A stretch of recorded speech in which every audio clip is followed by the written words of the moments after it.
Salut les aventurières, bienvenue sur les lives Saut du matin. Je suis Laure, la créatrice des Aventurières, qui est une entreprise qui propose du coaching et de l'accompagnement aux femmes entrepreneurs qui veulent mettre la jouissance au cœur de leur développement. Aujourd'hui, pour ce petit live presque saut du lit, parce qu'en fait, ça fait déjà plus d'une heure que je bosse, mais du coup, j'avais un rendez-vous avant. Je voulais parler de la comparaison. D'abord, pour fixer un peu le cadre de cette discussion, si je peux parler de la comparaison, c'est pas parce que j'ai tout compris et que je suis là en tant que déesse de l'apprentissage pour expliquer ça. C'est justement parce que c'est un sujet qui me parle et c'est un sujet qui me fait travailler moi-même régulièrement. Alors, dans quel cadre j'ai envie de parler de la comparaison? C'est tout ce qui se passe quand tu traînes sur un groupe comme les aventurières et que tu vois qu'il y a des filles qui partagent des succès ou des grosses réussites et que tu te dis putain, mais quand est-ce que ça va être mon tour? Ou alors, je pense à une cliente qui est dans les premières années de son business et se dit souvent, mais pourquoi est-ce que ça a l'air plus facile pour les autres que pour moi et moi je galère et en fait bah voilà, je me rends compte que j'avance pas aussi vite que je voudrais, aussi vite que les autres, petite précision, aussi vite que je pense que les autres avancent. Et donc du coup, j'avais envie de faire un petit point de travail, d'ouverture là-dessus. Simplement en repartant d'un truc très très simple qui sont les sensations. Quand tu fais l'expérience de la joie, tu fais pas la même expérience que quand je fais l'expérience de la joie. Peut-être que par rapport à ton échelle, ta joie, elle est plus proche de ce que moi j'appelle l'extase. Peut-être que simplement pour des raisons de vocabulaire et de façon d'expérience de vie et de façon dont on se met en relation avec la vie, peut-être que ce que moi j'appelle l'extase, c'est un truc pour lequel t'as pas de mots du tout. Peut-être que c'est en fait une autre émotion, comme je sais pas moi, euh, la chaleur, le fait de se sentir embrassé, peu importe. En tout cas, je suis pas dans ton corps, je suis pas en train de faire l'expérience de la vie à travers le corps de quelqu'un d'autre. Et donc, mes expériences, ma façon d'être coach, ma façon d'être une amoureuse, d'être une sœur, d'être une fille, d'être une femme, d'être une, euh, une tata, une marraine. Toutes ces expériences-là, je les fais avec qui je suis. Et je ne les fais pas avec le corps de quelqu'un d'autre ou avec la vie de quelqu'un d'autre ou avec l'histoire de quelqu'un d'autre. Donc, quand on parle de nos ressentis, on voit bien que ça sert à rien de comparer quelque part parce que l'expérience que je fais de la vie, elle est extrêmement riche, elle est extrêmement variée, elle est extrêmement euh, j'ai pas envie de dire complexe parce que c'est plus une question de fourmillement en fait. Elle est extrêmement riche. Voilà. On va s'arrêter à riche. Et l'expérience que tu fais de la vie, elle est également extrêmement riche. Et donc si on compare, eh ben, on va toujours comparer un tout petit morceau de toute cette vaste richesse et on va rester bloqué là-dessus. Et non seulement on va comparer un tout petit morceau de cette vaste richesse, mais en plus on va comparer un tout petit morceau de cette vaste richesse à un moment précis de ma vie, à un moment précis de la tienne. Et peut-être même pour compliquer encore la donne, au lieu de comparer ces deux moments très précis, ces deux petits morceaux très précis de nos vies, on va pas les comparer à un moment synchronisé dans le temps, mais on va comparer, j'en sais rien, moi je vais lire les mémoires de quelqu'un que j'admire beaucoup et qui est décédé, et je vais comparer ce moment précis de ma vie avec un moment précis de la vie de quelqu'un dans le passé. Je fais tout ce schéma pour vous montrer à quel point la comparaison, quand on y pense, quand on la regarde de près, est vraiment absurde. Elle n'a pas de sens puisque de toute façon, l'expérience de la vie qu'on fait, on l'a fait avec nous-mêmes et donc avec nos ressentis, et donc avec notre histoire et donc avec qui on est. Ceci dit, quand on est confronté à la comparaison dans un groupe, par exemple, il y a quelque chose qui est aussi important. Et à nouveau, c'est pas une baguette magique ou une solution, c'est vraiment une question d'état d'esprit. Donc c'est quelque chose qui peut prendre du temps à changer. Tout le monde n'est pas au même degré de maturité de réflexion, de maturité d'expérience de vie sur les sujets. Et donc, quelqu'un qui peut avoir l'air de monter sa boîte en un clin d'œil et d'avoir directement à fond plein de clients, etc., peut être quelqu'un qui, en fait, depuis 5 ou 6 ans, travaille au développement de cette boîte, c'est juste que ça ne s'appelait pas comme ça avant. Donc, je pense par exemple aux filles que j'ai interviewées qui ont créé la maison Trafalgar. Toutes les deux ont des expériences professionnelles. Une a une expérience professionnelle pardon, extrêmement exigeante et qui l'a vraiment mise en situation d'indépendance et qui lui a permis et de gérer des gros budgets et de gérer des petits budgets et puis d'apprendre tout ça. Donc son expérience de vie l'amène là. Et puis l'autre, c'est quelqu'un qui a beaucoup travaillé, qui a construit la marque depuis des années avant le moment où c'est devenu un projet entrepreneurial et donc susceptible de lui rapporter de l'argent et puis de devenir l'entreprise que c'est devenu. Du coup, Serena. Donc vraiment, quand on compare, ce que je veux vous dire, c'est qu'à chaque fois, on a une espèce de richesse, de fourmillement énorme et on compare un tout petit grain de sable à un moment du temps donné entre notre grain de sable et le grain de sable de quelqu'un d'autre. Donc dans un groupe, quand on voit des gens qui progressent, qui ont comment on appelle ça, des breakthroughs, qui vraiment ont un moment de prise de conscience et du coup, tac, ça les catapulte et ça avance, et ben peut-être qu'à ce moment-là, nous-mêmes, on est en train de digérer quelque chose. On n'est pas dans la même saison. Eux, ils sont en plein dans leur printemps, voire dans l'été, où des trucs qu'ils ont plantés il y a peut-être très longtemps, sont en train de fleurir. Et nous, on traverse un automne ou un hiver où on est en train de... Le travail est exactement aussi utile, mais moins visible.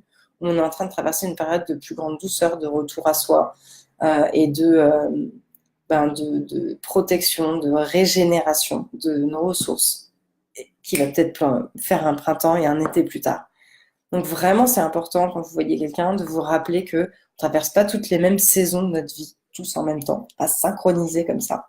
Et que donc, une personne, le rythme de chaque personne ne peut pas être violé. Et puis, je repense à une anecdote que m'a racontée mon ami Pierre, et donc que j'ai envie de vous partager pour vous laisser là-dessus. Il me parlait de quelqu'un qui travaille sur l'inconscient, qui a une perception de l'inconscient des gens, de la structure des inconscients des gens, et qui a fait un truc dont je ne connaissais même pas l'existence, bonsoir, qui s'appelle une montée Kundalini. Alors moi, je croyais que Kundalini, c'était juste un nom qu'on donnait à du yoga quand on ne savait pas quoi faire, ni comment l'appeler.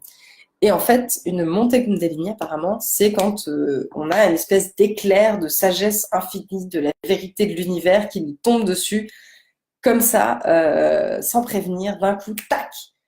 Et qu'est-ce qui se passe quand on a ce truc-là? Ben, parce qu'on est un petit humain mortel et que du coup, on n'est pas forcément assez ancré dans l'expérience, dans la vie, dans la jouissance, et ben, ça crame en fait. Donc, lui, il n'a pas cramé, c'est-à-dire qu'il a ni été en hôpital psychiatrique, ni il s'est ni suicidé ou il n'est pas, voilà, il est pas parti dans sa tête, il n'est pas parti pour toujours. Mais par contre, ce qu'il dit, c'est qu'il a mis 15 ans à intégrer les leçons de ce moment-là, en fait. 15 ans. Et donc, cette personne-là partage qu'une personne qui, pendant 15 ans, fait un petit pas par jour, arrive exactement au même endroit que lui. 15 ans plus tard, même endroit. Et ce matin, j'ai fait une séance de supervision aussi avec une coach que j'ai prise spécialement pour m'aider à analyser ma pratique et à progresser. Donc, si vous avez lu l'article que j'ai posté hier, voilà, je parle un petit peu de tous les apprentissages que je fais grâce au coaching. Et c'était hyper intéressant parce qu'on parlait justement de ce que moi j'étais en train d'apprendre et tout ça. Et elle m'a dit, avec son accent américain magnifique, salut Maria, elle m'a dit, mais tu n'es pas pressée, on n'est pas pressé. Et c'était rigolo parce que je pense que ça aussi, c'est vraiment une prise de recul en fait. Très souvent, on manque de recul en fait, on ne dézoome pas. On zoome, comme je vous disais, sur un tout petit truc qui nous obsède, qu'on compare au petit truc qu'on trouve comparable chez quelqu'un d'autre. On se dit putain, mais moi je suis nulle, j'y arrive pas, et pourquoi pour moi ça va pas plus vite? Et en fait, on perd complètement la perspective, on oublie de dézoomer. On oublie qu'il y a peut-être un mois, on a déjà nous-mêmes eu une grosse avancée qui s'est faite et qu'on est encore en train d'intégrer. On oublie que il y a un an, notre entreprise, elle était peut-être dans un état beaucoup plus précaire et qu'on a solidifié beaucoup de choses. On oublie qu'il y a peut-être 10 ans, on était dans un boulot qu'on détestait, parti sur une route de vie qui ne nous convenait pas et qu'on s'est rapproché de nous petit à petit. Donc quand on dézoome, quand on prend du recul, quand on se rappelle que ceci n'est pas une course, il n'y a pas de personne ne t'attend à l'arrivée avec un petit diplôme pour te dire bravo, tu as réussi à être toi plus vite que tous les autres. Quand on se dézoome là-dessus, on peut retrouver de la perspective. Et c'est ce que je veux vous inviter à faire quand vous sentez qu'il y a quelque chose qui se tend chez vous, qu'il y a de la comparaison qui se met en place, que vous êtes en train de comparer votre été à l'hiver de quelqu'un, votre hiver à l'été de quelqu'un d'autre. Vous vous rappelez que on ne traverse pas tous les saisons en même temps, on ne traverse pas tous au même rythme, et que si vous dézoomez, vous allez reprendre un peu de hauteur, un peu de perspective, et que vous allez vous rendre compte que, ben voilà, il y a des choses qui mettent plus de temps que d'autres à s'intégrer. Il y a des choses qu'on met plus de temps que d'autres à apprendre. Et moi, la grosse leçon que j'ai prise ce matin en supervision, bah, c'est que en fait, le coaching, c'est une promesse de moyens et pas de résultats pour une raison très simple, qui est que si on est dans une promesse de résultat, on peut avoir envie de pousser, pousser, pousser et violer le timing de la personne qu'on a en face de nous. Alors que, encore une fois, en faisant un pas par jour, on arrive au même endroit.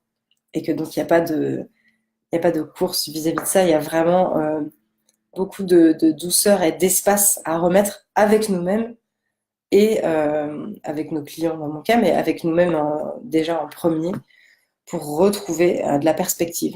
De l'espace, de la perspective, c'est la même chose. On dézoome et on reprend de la hauteur sur ce qu'on est en train de vivre et de traverser, et on arrête de se dire ah, mais à côté, ils sont en train d'avancer plus vite. Mais on ne sait même pas si vous courez sur la même course, même si on est en train d'imaginer qu'il y a des courses ou des compétitions. Mais vous ne seriez sans doute pas du tout dans la même planète. Vous n'êtes pas dans le même monde. Vous êtes en train il fait du javelot et tu fais de la course à pied et tu es en train de me dire oui, mais il lance son javelot plus vite que je cours. Ah bah oui, ça nous fait une belle jambe cette histoire. Il lance son javelot plus vite que tu cours, sachant que vous jouez même pas dans la même catégorie, que vous jouez pas dans la même planète et que de toute façon, à la fin de la journée, c'est ton ressenti et encore une fois, ben, ton expérience de la vie, la jouissance qu'il y a à être toi, qui compte et qui est la chose la plus importante dans ton succès. Si c'est pour aller le plus vite possible, cramer toutes ces cartouches et ensuite à mettre 10 ans à se récupérer de ça, bon bah oui, d'accord. À un moment, cette personne a été plus vite que toi en apparence. Ok, voilà. Donc c'est le sujet que j'avais envie d'aborder avec vous ce matin, sur la comparaison et sur la futilité ultime de la comparaison. Moi, je sais que je rentre dans un espace de comparaison parce que systématiquement, ça me rétrécit en fait. C'est un truc dans lequel je me sens instantanément inadéquate, mal, petite. Et là, je me dis, ah tiens, c'est marrant, je suis en train d'apprendre rien en fait de cette expérience. Je suis en train d'apprendre rien du tout. Je ne suis pas inspirée par cette personne. Je suis juste en train d'utiliser cette personne pour me rapetisser moi. Du coup, c'est pas super utile ce qu'on est en train de faire. Est-ce qu'on peut dézoomer un petit peu, reprendre de la hauteur et reprendre le chemin de sa vie avec son timing, avec ses ressentis, avec la jouissance d'être incarné dans ce corps en particulier, dans cette vie en particulier, et de la vivre quoi, pleinement.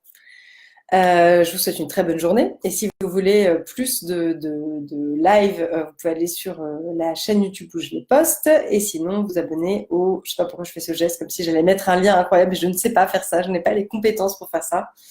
Vous abonner au Love Note, lesaventurières.com/love-notes. Une très bonne journée. À demain.